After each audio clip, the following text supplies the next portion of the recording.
Buenas noches, ¿cómo les va?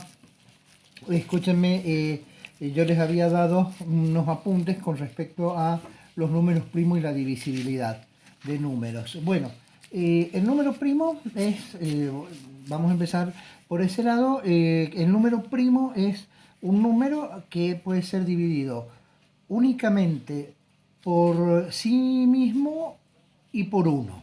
Los números primos son números naturales, salvo el uno no se considera, y de ahí en más el resto sería el número primo. Es decir, si nosotros tenemos el número 2 es un número primo. ¿Por qué? Porque se divide por 1 y por 2, nada más, no hay otro número que lo pueda dividir. El 3 pasa exactamente lo mismo. Ahora, con el 4 tenemos que el 4 lo puedo dividir por 1, por 4, pero también lo puedo dividir por 2. Entonces el 4 no es número primo. Si pasamos al 5, observen que el 5 sí sería número primo. ¿Por qué? Porque se puede dividir por 1 y por 5. Si vamos al 6, el 6 no es número primo porque puede ser dividido por 1, por 6, por 2, por 3. En términos generales, el único número primo par es el 2. No hay ningún otro número primo que sea par. Pero no todos los impares son números primos. Por ejemplo, yo digo, el 7 sí es un número primo, el 8 quedamos que no, el 9 tampoco es un número primo porque se puede dividir por 1 por 9, pero también lo puedo dividir por 3. Entonces el 9 no es un número primo. El 10 como es par no es primo, el 11 es primo, el 12 no, el 13 es primo, el 14 no, el 15 no es primo porque lo puedo dividir aparte por 3 y por 5. Bueno, y así ustedes más o menos van viendo. Es decir, que como números primos van a tener el 2, el 3, el 5, el 7, el 11, el 13 y así sucesivamente. Bien. Em, el tema de lo que es la divisibilidad. Bueno, es importante como para tenerla presente principalmente cuando hablamos de fracciones, porque nos va a servir para poder simplificarlas esas fracciones. Entonces, para ver cuáles son los criterios de divisibilidad, ya a ustedes les mandé un apunte. Por ejemplo, en este apunte dice los criterios de divisibilidad por 2. ¿Cuál es el criterio de divisibilidad por 2? Bueno, es que si un número, cualquiera que sea, grande o no, el último número es un 0, un 2, un 4, un 6, un 8, cualquier que termine de esta manera, sí va a ser divisible por 2. Ustedes acá tienen un ejemplo, 769. Y si miramos el último número, es un 9. El 9 es impar, o sea, no es ni 0, ni 2, ni 4, ni 6, ni 8. Entonces, este número no es divisible por 2. Bien. Bueno, ¿cuándo un número va a ser divisible por 3? ¿Cuál es el criterio de la divisibilidad por 3? Un número es divisible por 3, por ejemplo, tomemos el número que teníamos allá, 769. Para saber si es divisible por 3, divisible por 3, vamos a ponerlo, este de arriba es divisible por 2. ¿Cuándo es divisible por 3? Cuando la suma de sus cifras dan 3 o un múltiplo de 3. ¿Qué significa? Significa que me tiene que dar, cuando yo sume estas cifras, 7 más 6 más 9, es 15, 22. Si yo sumo el 22, 2 más 2, me va a quedar 4. Observen que si me queda 4, no es un múltiplo de 3 y por lo tanto este número 769 no es divisible por 3. Si nosotros tomáramos, qué sé yo, el 1460, 70 tendría que ser, 1470. Sumamos las cifras, 1 más 4, 5, 5 más 7, 12, más 0 sería 12.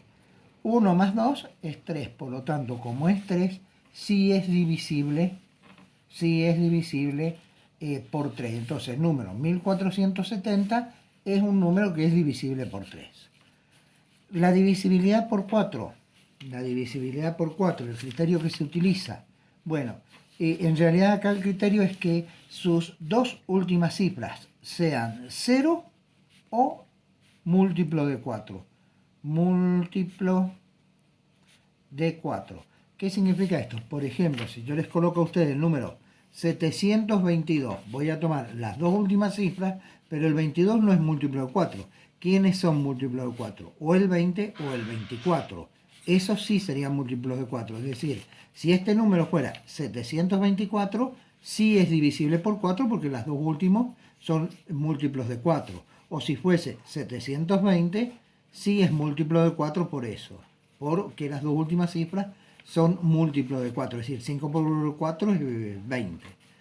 También sería el caso de que si nosotros colocamos que las dos últimas cifras son 0, también es divisible por 4, sea el número que sea. 1.358.500. Bueno, este número, como sus dos últimas son ceros, este número es divisible por 4. El criterio de la divisibilidad por 5 es la que nosotros más común sabemos, es decir, únicamente va a ser divisible por 5 cuando la última cifra es 0 o 5. El criterio de la divisibilidad por 6, el número es divisible por 6 siempre que sea a la vez divisible por 2 y divisible por 3. Ahí tendríamos cuándo van a ser divisibles dos números. Cuándo va a ser divisible por 6. Es decir, si yo tengo el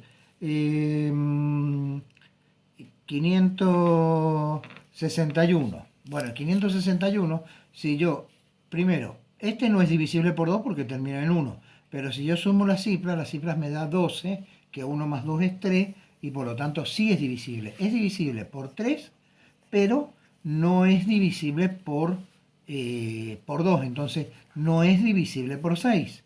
Por ejemplo, el 360 y... sería 4, 7, 8, 365, 8, 366. El 366 es divisible por 2 y a su vez, si yo sumo las cifras, 6 y 6 son 12, 13, 14, 15, 1 más 5 es 6, por lo tanto 6 es múltiplo de 3, este número es divisible por 2 y por 3 a la vez, entonces sí es divisible por 6. Bien, la divisibilidad por 7, si bien la tienen ustedes el criterio de divisibilidad por 7, por ahí es medio, no es complejo, pero sí es medio largo y por ahí no tiene mucho sentido ver si es o no divisible por 7. La divisibilidad por 8, que generalmente yo digo que la divisibilidad por 7 no tiene una forma práctica porque es muy largo, si ustedes observan es toda la página. La divisibilidad por 8, cualquier cosa se las explico en otro momento. La del 8 es similar a la del 4, pero en este caso habla de que las tres últimas cifras deben ser divisibles por 8 o múltiplos de 8. Por lo tanto, el número es bastante complejo, es decir, yo les puedo decir o que termine en 3 ceros también. Es decir, el número 1000 termina, las tres últimas son 0, entonces sí es divisible por 8. Pero se imaginan que ustedes si tienen, qué sé yo, de número 1080, el 1080, las tres últimas, el 80 es divisible por 8, entonces yo sé que esto es divisible por 8. Pero bueno, no se hagan tanto problema porque acá uno lo puede ir dividiendo de a 2, 3 veces y sabemos si es divisible o no por 8. La divisibilidad por 9 es muy similar a la del 3, nada más que acá la suma me tiene que dar 9, la suma de las cifras. Es decir, si yo a ustedes les pusiera el 549, me va a quedar, si sumo, es 5 más 4, 9, más 9 me va a dar 18 y 1 más 8 es 9. Observen que cuando la suma de las cifras me da 9, sí el número va a ser divisible por 9. Y la divisibilidad por 10, que es la última que les doy, si bien ahí en el apunte tienen un poco más, la divisibilidad por 10 es más sencilla porque todo aquel número que termine o su última cifra sea 0, que sea 5410, su última cifra es 0, por lo tanto es divisible por 10. Bueno, hasta ahí es el tema de divisibilidad. Después enseguida vamos a ver cómo sacamos los múltiplos.